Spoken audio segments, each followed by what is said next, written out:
55 साल की उम्र में बच्चे पैदा कर रहे हो, तुम्हें शर्म नहीं है?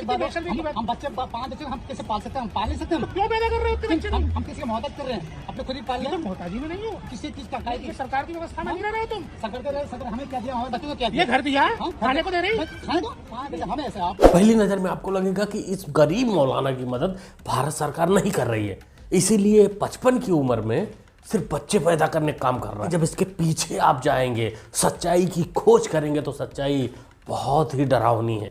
ये देखो, दिल्ली आए थे, हम बचपन में आए थे। फिर से बचपन में हम 17 साल उम्र में आए थे। 17 साल में। हाँ जी, यहाँ मुझे 3 साल हो गए जहाँ पे रहते।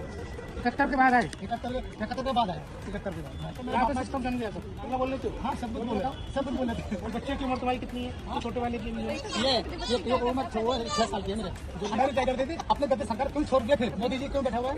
तो मोदी जी हट जाए तुम्हारे हिसाब से? हमारे साथ नहीं कर रहे, वो कुछ नहीं कर रहे, वो अपने के लिए कर रहे हैं। किसके लिए लड़ रहे? अपने के लिए कर रहे हैं। उनका अपना ये मौलाना बांग्लादेश का रहने वाला है, दिल्ली में रहता है, दिल्ली वालों का खाता है और 55 की उम्र में बच्चे पैदा करता है और ऊपर से मोदी को गाली भी देता है। अब ये सारी चीज़ें सिर्फ धर्मशाला में ही संभव हो सकती हैं, मतलब भारत में ही संभव हो सकते हैं। कि दूसरे देश में ये पल रहा होता तो कब का सरकार वहाँ की इसके पिछवाड़े पर लात मारकर इसको भगा चुकी होती, लेकिन भारत में ऐसा नहीं है भाई। यहाँ पाले गए नेताओं के रहमो करम पर पलते हैं। यहाँ सरकार बदलती रहती है।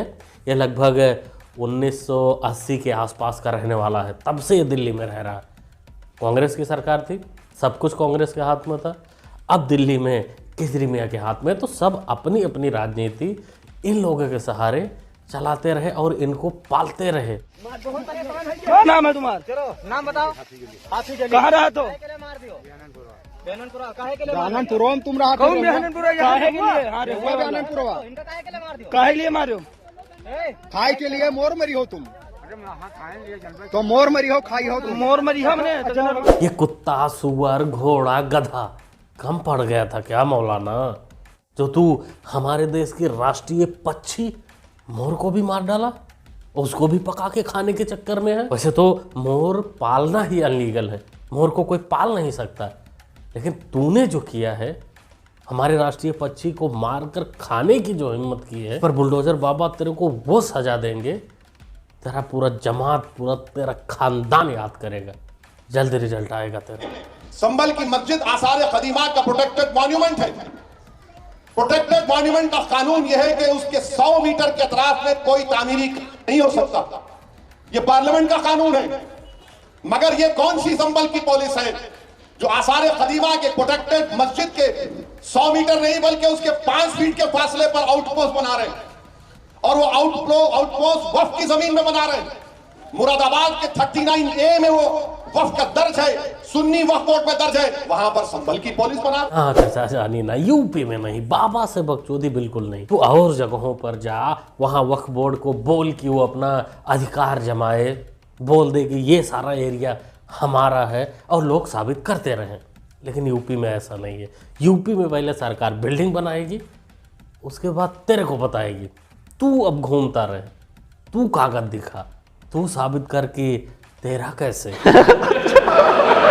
वहाँ के अधिकारी ने साफ साफ बता दिया है कि इसकी सारी बकलोली, इसके सारे दावे झूठे हैं। जो पेपर है वो बहुत ही रैंडमली कुछ बनाया गया है, अनरजिस्टर्ड है, तो सत्यापित तो है नहीं किसी भी रूप में। दूसरा, शहर में लगभग 4 किलोमीटर, 1.5 किलोमीटर, 2 किलोमीटर, 2.5 किलोमीटर इतने एरिया के बीच की प्रॉपर्टी को वक्फ दर्शाया गया है उस पेपर में। ज्यादातर में गाटा संख्या का भी उल्लेख नहीं है और वर्तमान में इस तरह का गाटा संख्या कोई अस्तित्व में भी नहीं है। और सबसे बड़ी बात, जो भी व्यक्ति वक्फ करता है उसमें स्पष्टता है उसका स्वामित्व उस संपत्ति पर होना चाहिए। वहाँ किसी भी संपत्ति के ऊपर स्वामित्व का कोई भी कागज वहाँ नहीं लगा। सिर्फ हैदराबाद में बैठकर भड़काने का काम करता है, लोगों को बेवकूफ़ बनाने का काम करता है, और इसके बेवकूफ़ी के चक्कर में, इसके भड़काने में आने वाले पहले भी जाते हैं। हर व्यक्ति जानता है कि ओवैसी समाजवादी पार्टी के एजेंट बनकर के प्रदेश में भावनाओं को भड़काने का कार्य कर रहे हैं, लेकिन उत्तर प्रदेश आज इस दिशा में आगे बढ़ चुका है। अब दंगा नहीं, दंगा मुक्त प्रदेश के रूप में उत्तर प्रदेश की पहचान है। हाँ, इस पहचान को जो बदलने की कोशिश करेगा, पहचान को खराब करने की कोशिश करेगा, इन चुट्टे पुट्टे नेताओं के बयान को सुनकर उसको जेल, बेल, रिहाई, पैरोल इस सब से छुटकारा मिल जाएगा। ना जेल ना बेल, सीधा प्रभु से मेल करा देती है सरकार। કાયદેસર ગુજરાત રાજ્ય વકફ બોર્ડનો અમને ઓર્ડર મળેલ છે ને એ ઓર્ડરના નિયમ મુજબ અમે દુકાનોનો કબજે લીધેલ છે। કેટલી દુકાનો? 3 દુકાનોનો। દુકાનદારો પર આક્ષેપ કર્યો છે કે જાતે તાળા તોડીને અમે જાણ કર્યા વગર જ દુકાન એમને એ લોકોને કોપી મેં આપી દીધી છે દુકાનની કે ભાઈ અમને આ ટ્રિબ્યુનલ કોર્ટ આપણે વકફ બોર્ડનો ઓર્ડર આવેલ છે અને ઓર્ડર મુજબ અમે અમારી દુકાનોનો કબજો લઈએ છીએ અને વર્ષોથી જે દુકાનો બંધ પડી હોય, જર્જરિત હાલતમાં થઈ ગઈ છે, ઉપરથી છતો પણ તૂટી ગઈ છે અને અમારી મસ્જિદને પણ નુકસાન થાય એવી હાલત હોય એટલે અમારો ઓર્ડર આવ્યો એ ઓર્ડરને અમે ફોલો કર્યો। ये वक्फ बोर्ड की बीमारी जो है ये सिर्फ दलितों को ही नहीं परेशान करती है, मुस्लिमों को भी परेशान करती है। ये मामला गुजरात का है जहाँ इनके दुकानों पर कब्जा बोल दिया गया है कि भाई अपना अपना दुकान खाली करो क्योंकि वक्फ बोर्ड का है। जाओ तुम लोग 100 साल 70 साल पुराने कागज को ढूंढते रहो, क्योंकि इनको ढूंढने की जरूरत नहीं है, इनका सिर्फ दावा ही काफ़ी है। अरे हमारे मनमोहन चाचा जो हमारे पूर्व प्रधानमंत्री थे, उनकी मदद से ये सब संभव हो पाया था। निकाल लीजिएगा, हो गया निकाल से हो गया, उसको रख लीजिएगा। रख लेंगे, उम्र का तो बहुत अंतर है, कॉलेज उसका तैयार है तो माता पिता। इस मौलाना का 2 साल ही बचे होंगे 72 होरों के दर्शन में, लेकिन हर कदे अपने परिवार वाले, अपने संस्कारों वाले 16 साल की बच्ची को लेकर भाग गया। मदरसे में शायद पढ़ाता था या जो भी था। और सबसे बड़ी बात कि पुलिस वाला पूछ रहा है, बिहार पुलिस पूछ रही है कि क्या तुम उसको रखने के लिए तैयार हो, क्या उसकी फैमिली तैयार है। अब आप लोगों को शर्म नहीं आ रही कि एक बुढ़ा एक बच्ची को लेकर भागा है और तुम सामने से सवाल कर रहे हो कि क्या उसको तुम रखोगे। अरे ऐसा करने पर सारा पिछवाड़ा तोड़ ताड़ के कहीं कूड़े में फेंक देना चाहिए था। अब तक तुम लोग सवाल इससे कर रहे हो, और जो कि इसकी माँ बाप ने ही रिपोर्ट दर्ज करवाई है अपने बच्चे के लिए। बार फिर से दिखाता हूं, नायब सिंह सैनी और मोदी जब गदा पकड़ते हैं तो कितना संकुचन, सिकुड़न और सिहरन है, लेकिन जब राहुल गदा पकड़ते हैं तो कितना खुलापन है। राहुल के यहां प्रदर्शन और अभिनय नहीं है, गदा टेढ़ी है, आगे झुकी है और राहुल के सामने से दीपेंद्र और बजरंग के हाथ जा रहे हैं। राहुल गांधी थोड़े पीछे ही नजर आते हैं, मगर मोदी की तस्वीर में सब कुछ परफेक्ट है। मोदी भी बराबर और प्रमुखता से नजर आते हैं, नायब सैनी भी, और दोनों से कहीं ज्यादा गदा की तस्वीर ज्यादा प्रमुखता से मुखर होती। तो आवाज से तो पहचान ही गए होंगे कि किसका पिल्ला बैकग्राउंड में भौंक रहा है। इसने राहुल गांधी मोदी जी की शिष्टाचार को ही कंपेयर कर डाला। अब इसको कौन बताए कि मोदी जी देश के प्रधानमंत्री हैं, वो गदा लेके घूमेंगे नहीं, नाचेंगे नहीं, और पप्पू आपका उसको दिखाना है, उसको साबित करना है। इतना बात चमचों को समझ में बिल्कुल नहीं आएगी। हम तो कहेंगे देखो पिछले चुनाव में जो हार हुई उसको तुम भूल जाओ और पप्पू का पकड़कर झूल जाओ। अरे गधे की बात हो रही।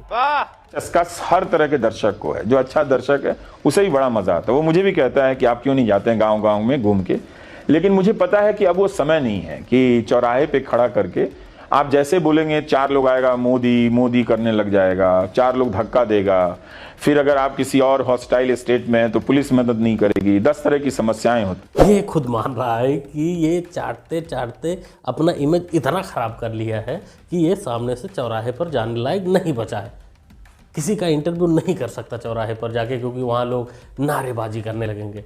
हम तो मानते हैं कि बीजेपी के राज में जाएगा तो चलो बीजेपी योगी योगी मोदी मोदी का नारा लगेगा, तेरे को छोड़ दिया जाएगा।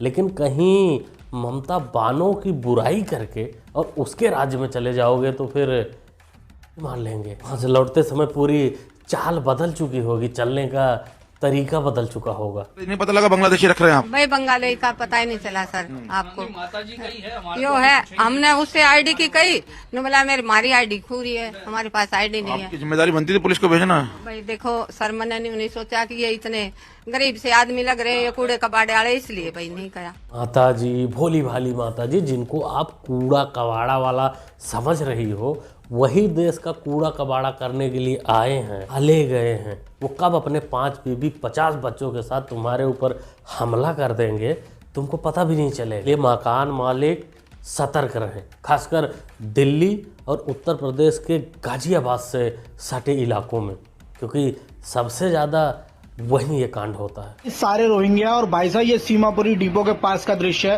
पूरा रोड घेर रखा है भाई साहब, पुलिस वाला कोई भी ध्यान नहीं देता, पुलिस प्रशासन कोई ध्यान नहीं देता भाई साहब, और भाई ना एमसीडी वाले ध्यान देते, भाई फुल आधा रोड पूरा घेर रखा है। और भाई साहब अगर कोई ठेली वाला ठेली लगा के खड़ा हो जाए, कोई गरीब आदमी खड़ा हो जाए तो उसकी ठेली हटाने के लिए बड़ी जल्दी आएंगे एमसीडी वाले। एमसीडी वाले बेचारे क्या ही कर पाएंगे इसमें, मालिक बुरा मान जाएगा, उनकी सैलरी रोक देगा, इसीलिए वो बेचारे इन लोगों को नहीं हटा पाते, क्योंकि इनके ऊपर मालिक का आशीर्वाद है। हाँ, यूपी बिहार से पूर्वांचल से कोई ठेला लगाने पहुंच जाएगा तो उसको पुलिस भी परेशान करेगी, उसको हटवा देगी, क्योंकि उससे गंदगी फैलती है, कूड़े से नहीं। क्या कहना चाहेंगे दोस्तों इस मुद्दे पर, आपका क्या विचार है, क्या सोचते हैं? कमेंट बॉक्स खाली कमेंट में लिखिए, बताइए। ओवरऑल पूरी वीडियो के बारे में आप जो भी सोचते हैं उस पर भी अपना राय जरूर दीजिएगा। मुन्ना भाई को सपोर्ट भी कर सकते हैं चैनल को सब्सक्राइब करके, जो कि होता है बिल्कुल फ्री। सब्सक्राइब करिए, जुड़ जाइए। मिलते हैं अगले वीडियो। Thanks for watching.